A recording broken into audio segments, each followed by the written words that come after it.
I might just do a quick intro. Hello and welcome to the latest edition of the Right Brain Warm-Up. Today we're going to have a special brain edition of the show, and we've got three amazing guests. We've got Lainie Chait up the top there, Katharine King down below, and Tania de Jong over to the side there if you're watching at home. And we might start with Katharine with the first question, which I've been asking to everybody who's appeared, is what is creativity to you?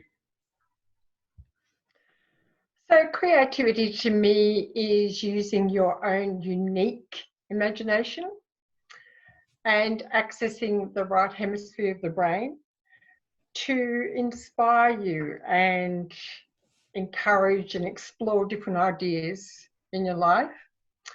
I personally use creativity every day, and I need it. I absolutely need it for survival. Especially in the work that I do. I work with a lot of people who have dementia and children with special needs. So I certainly need to be able to access creativity quite quickly, and depending on where they're at any given point in time. Yeah. So it inspires me, it drives me, it lights me up. That's beautiful. I like that. And talking about lighting up the brain, Lainie, you're known as Electro Girl. So what is creativity to you? Well, in the second part of my life, so I didn't think I was creative because at school, people like creative to me was home economics and sewing, and I couldn't do either of those. Yeah, with cooking and sewing, couldn't. So I just wrote off that I was creative until later in life when I realized that I could write and that I was funny. And that came into creativity as well. So to me, it sort of means being able to express yourself in a way where you can't be wrong, because creativity is so personal. And even though being creative also comes with that little voice in your head being a harsh critic, it's also this freedom where it can't be wrong. So it's this beautiful freedom. It's interesting. I've had a few people on the shows who have come on and said, yeah, that's what I love about creativity is they can't be wrong. Like I was at all the subjects where you could be right and wrong. I was terrible at, but creativity, hey, anything's possible, which is kind of great. Yeah, exactly. Embrace it. Exactly. Which is great because your whole life as a kid is being told, don't do that. That's wrong. That's right. Which is creativity. Just free yourself. So Tania, what is creativity to you? Because you've had a huge background in the creative space. Well, I suppose it's my fuel. It's my energy.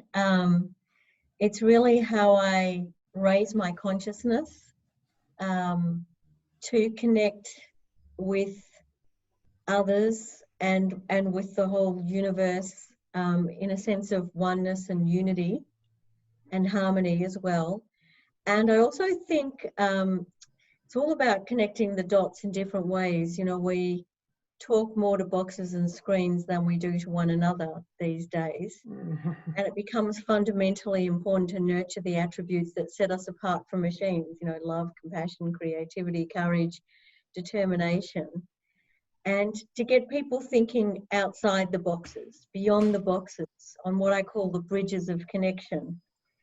And there are certain things that help us think outside the box, like, you know, communing in nature, hugging our loved ones, tapping into that right side of the brain that Katharine was talking about, and unleashing our innate creativity, because we are all born creative, as Picasso said. The challenge is to remain so as we grow up and get constrained by self-limiting beliefs and others' beliefs, and, you know. Yeah, it's beautiful. What is it about the human brain that you think that, because we have this advantage, I guess, over everything else about having this human brain that can think creatively. What is it about the human brain that allows us to be creative? What do you think, Katharine? I think we are organic beings. And just like everything that is living and organic, it's growing, it's expanding, it's wanting to learn more, take in more innately. The brain is part of that organic matter, and it needs to be stimulated and excited and be vibrant. So I think that it's just naturally wired into us. Yeah. Would you agree with that, Tania? Yeah, for me, I guess it's the ability of the brain to connect in so many different ways, so that we have all these different neural pathways and connections, so that even when certain neural pathways are damaged, it's amazing how the brain then connects in other ways and reconnects old pathways, but then also the ability of the brain to be neuroplastic, to connect in new and different ways. And you may know, Alex, I've often talked about the concept of positive human collisions, that we get our greatest gains as human beings, particularly allowing creativity and innovation to spark when we connect with people who are different from us, who challenge us, who disagree with us, and boy, does it feel uncomfortable. But that creative abrasion is what really helps us and our creativity and innovation to spark. Whereas when we just hang out with people who are just like us, it's like our brain sort of goes to sleep a little bit. Yep. Yeah. Well, it's interesting you say that, because a few years ago, because I obviously work in advertising, I did a campaign for the University of Melbourne, and the line I came up with was "Where great minds collide," which is interesting. It's from all the different angles and the different inputs that great things can come about. Because you say, like, if you keep speaking to the same people, you just keep coming up with the same sort of thinking, won't you? And I love how you were saying there as well about how the challenging of things makes sense. Using, like, Lainie, obviously you've got epilepsy, and rather than letting it defeat you, you've turned that into a whole way of being, and there's a whole pseudonym of Electro Girl and trying to educate people. Is it's through sometimes the bad things in life that great things can actually come? That's what they say, don't they? They, whoever they is, yes. I guess it also depends on your personality as well. You know, because you can, there's a mindset that for some people that whatever their lot is dealt, that's what they're dealt, and nothing can be changed about that. So, you know, for me, that was just not it. My personality was too tenacious for that, and so I challenged the medical industry, and I challenged basically everyone that tried to box me in, and then realized that it was my brain, not theirs, and then developed a relationship. Yeah, I think that's really interesting, because we all do look to, you know, doctors and stuff to give us diagnoses around our brain and how we work, when they might see us for an hour or two, whereas you're with your brain 24 hours a day, or your kids' brains all the time, so you can have that sort of input into it. I think that's a really interesting way of looking at things. Yeah, well, it has to be. It sort of, from my point of view, it had to be done because I didn't want people to tell me about my. It was like my, you know, when parents are very defensive over people talking about their kids, pet owners as well, very defensive over their pets. This was my kid, my pet, you know, and I was like, don't tell me things that you. From a perspective of what's going on from the inside out. I'm happy for you to look at your results. Yeah, happy to incorporate all that, but let me get some research of my own and then come back to you.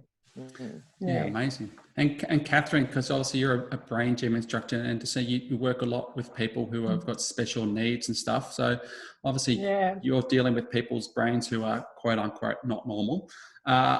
What sort of stuff do you find out about them as you work with them and apply it to your own life and creativity and all that sort of stuff, perhaps? So I like to think that there isn't disabilities. We all have different abilities. Everybody has their own unique abilities. As Tania was saying, with the plasticity of the brain, the plasticity of our brain is our friend. And since the research that we've been having in the last 20 odd years with MRIs and scanning machines, we know that we can change it at any given point in time, even after an acquired brain injury, a stroke, epilepsy, or dementia. We can activate and work around it and develop different areas of the brain for optimal states in an individual.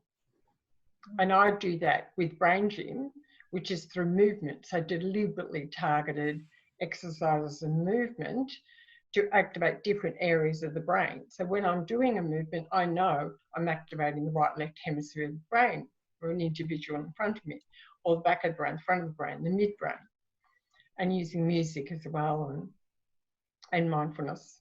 Yeah. Having fun, having lots of fun and playfulness. I think that's such a great thing about creativity. It's fun now. And obviously, Tania, what Katharine's talking about is very much what you kind of do. You're sort of working now with psychedelics and stuff, again, to open up those neural pathways and just trying to challenge people to not just do the same old. So is that sort of stuff quite exciting, I imagine, looking into all that? Yeah, really exciting. And I mean, really actually all this comes out of, before I speak about the psychedelics, it's also about the singing. So my background is a singer, you know. So when we sing with others, in particular, in my TED talk, How Singing Together Changes the Brain, I talk about the fact that when we sing with others, we become smarter, healthier, happier, and more creative, because the right temporal lobe of our brain literally lights up, releasing endorphins that, you know, improve our memory, language, and concentration, and so on. So singing is like a super wonder drug that is available to each of us. It's just there's a lot of stigma for some reason about singing, you know, in public and all of this. And, you know, but whereas in many cultures, you know, people sing together as a matter of course, they sing in harmony, they don't go, I'm not good enough or whatever. So, you know, certainly one of my catch cries, I guess, is to get everyone singing again. I think that's really important for our health and our brain health. So I fully endorse what you're saying, Katharine. And then in terms of psychedelics, psychedelic-assisted therapies, which is what we're working on with Mind Medicine Australia, of course, they are incredible in terms of expanding the mind and expanding the whole being. And in terms of bypassing what's called the default mode network, which keeps us stuck in rigid, fixed thought patterns, enabling us to connect all of our neural pathways and experience enormous neurogenesis that does improve our productivity and creativity. But most profoundly, now there's enormous evidence showing that psychedelic-assisted psychotherapies, and particularly medicinal psilocybin and medicinal MDMA, in medically controlled environments, are healing people with treatment-resistant depression, major depressive disorder, PTSD, anxiety, end of life, and addictions. And now they're being trialled for dementia and eating disorders. I mean, talk about super wonder drugs. And, you know, these medicines have now been given breakthrough therapy status by the FDA, and patients are experiencing an incredible 60 to 80% remission rates in, I think, 120 current or recent trials. And that's compared to, you know, antidepressants, which achieve about 20 to 30% remission rates, and which actually dull the brain, whereas... And they're addictive.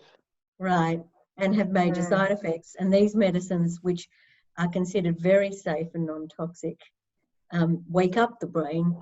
And psychedelics actually means mind revealing. So they actually show you the content of your mind. Referring to what you said, Lainie, it's like, don't tell me what's in my mind. You know, I'm going to have a look inside and see what's in my mind. And psychedelics are a great way to really know what's going on in your mind, in your subconscious. I think that way you're saying, look in your own mind is such a good thing, because we are so often looking outwards for happiness, whereas the happiness does lie within. If you just work for it and work on it, you can find it. Lainie, so obviously you've had a little bit of experience about, you said not just taking what was given to you and sort of maybe holistically trying to improve your mind. What sort of tips do you have for people to maybe help improve their mindset and just in general day-to-day life? Well, exercise is a big one. I think all of us would agree with that. Endorphins, you know, serotonin, increasing all that. So exercise is a really big one. Sedentary lifestyles just actually kill off brain cells. So, you know, So exercise is a great one.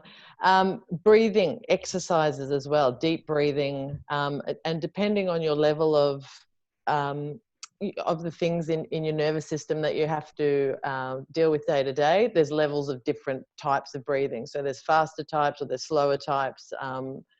Definitely people with higher anxiety levels wouldn't want to hyperventilate that type of breathing. But there are exercises, breath exercises that are fantastic because it increases the oxygen. Laughing as well, like that has been one of the greatest holistic medicines that I've come across. Laughing at yourself, yeah, and dealing with the anger inside you, I think is really important as well. So many more, but I don't want to take up all the time. But you know, and diet. Yeah, I think we've talked previously because obviously people listening, my daughter is epileptic, so I met Lainie when we went on to talk about epilepsy, and yeah, it was just interesting how the talk around diet was so much less than the talk around having medicine straight away. So I think it's really important to everyone. You need to keep moving, keep healthy, as much natural as you can be, because obviously your brain's 100% natural. Why would we put stuff into it that's not natural as much as you can? So Katharine, you're doing a lot of nodding of heads down there. Is that some other tips you can give people to? Well, it goes back to that we're organic, you know, it's as much, yes, mainstream medicine has its place, absolutely. But to marry the two together is amazing. Yeah, and there's so much more research needs to be done around the brain. I listen to a lot of brainy people, you know, professors of neurology and who've done brain science and that type of thing, because that's my obsession. And all of them say that we know so little about the brain. We know a lot about the body and the abilities that we have. And we're seeing it. I don't know about yourself, Tania, but we see anecdotally that movement, music, play, fun, you are getting a change. You are stimulating, activating memory and cognitive function. Tania, so you're recommending a lot of singing as well. So is there any other things beyond that? Like again, it's that communal thing is powerful, isn't it? It is. So probably, I mean, in addition to what's been said, which I agree with all of, yeah, I mean, singing, of course, singing with others is very powerful, and also being in communities and being in places where you can give, because it's in giving that you actually really receive the greatest endorphins and that where your brain and your whole self feels, you know, like it's part of something that matters, and feeling that sense of belonging and gratitude as well is very important. I think that emotion of gratitude. Psychedelics, of course, goes without saying, though they're not legal. Should qualify that, but you know, go to Holland and you know, investigate Mind Medicine Australia. And then I think some of the other really important things that have been touched on, but I'll just expand on a little bit, is nutrition. Very, very important. But particularly, you know, there's some wonderful brain superfoods, you know, things like the MCT oils, and there's a whole lot of wonderful information on brain superfoods. And I think they really make a huge difference. And I also find intermittent fasting is very good for my brain. Yes, I so agree. I eat between a window of about 12 noon to 8 p.m. and the rest of the time, I drink a lot of liquids, but yeah. That's brilliant. No, I'm just talking about that connection as well with people. I think it leads quite well on to the question from the Right Brain workout that we've got. So we have this section of the podcast we do every time, which I think this one's is very fun. So we might start with you. We'll start with you, Katharine, just to keep you on your toes. The question is, describe a dream a cat might have about secretly wanting to be a dog. So what have you got for us? Okay. So I had to think about this one a little bit. And it was pretty cool. So looking at the traits of the cat and the dog. So I am flying through the air. I can feel the wind in my face. My ears are playing backwards. I am sensational. I am the hero of my own life. This is awesome. I'm going high. I'm dipping low. This is inspirational because I am a dog. I get to go in the car and have my head out the window. Brilliant. That's so great. I love it. Did not see that twist at the end coming. That's great. I want to be a dog now too. I know. Lainie, what was your dream about a cat wanting to secretly be a dog? Well, mine was that I had. Am I talking as the cat? Am I Yep, the cat? you're the cat. Okay. So I have this recurring dream where I go back to the place of my birth, which is this tunnel, and because my mum was a feral cat and we grew up poor, so we had to go looking into lots of bins, you know, for food. And on one of the missions that she took us on, because I had 7 brothers and sisters, we passed this park, and there was a bin at the end there, and my family had left, but I just couldn't stop looking at the fact that I wanted to run and catch this flying disc that looked so amazing and return it to the owner. And my mum was meowing at me to come, and I just was looking at this disc thinking, I want to go get that. I want to run and get that disc and just catch it and jump in the air and catch it and take it back to the owner. But my mum came and grabbed me by the scruff of my neck and took me to the bin. Oh, it's such a sad story at the end there. so much hope in the air before it all dashed against the rocks. Tania, what was yours? Oh, I'm going to read this one. It was a beautiful sunny summer's day, and the ginger cat was rolling around in the garden when it came across a strange-looking plant with a new scent it hadn't smelt before. The woody-smelling, bright-spotted coloured plant looked so enticing that the cat decided to eat a little out of curiosity. Little did the cat know this was a special kind of mushroom, a magic mushroom. All of a sudden, the cat fell into a beautiful dream state and began to dream about all of the possibilities in the world if it were a dog. The cat lay there dreaming of family outings in the car, head out of the window with the wind softly caressing its facial hair, the feeling of freedom and the luxury of no motion sickness. Ah, what a wonderful dog's life, the freedom to travel at fast speeds with no care in the world. Oh, that's beautiful. That's so good. And I think what's great about all of those answers, you've just summed up the whole thing about fun. Like, I feel so good. I feel so good after hearing all you guys talk about stuff. So we might just leave it there for now. That was such a great little half an hour there. So thanks all of you for coming on, and everyone at home. Answer that question. Think about if you're a cat dreaming about being a dog, come up with your answer, and you'll feel as good as I feel right about now. So everyone, when in doubt, turn to your right side.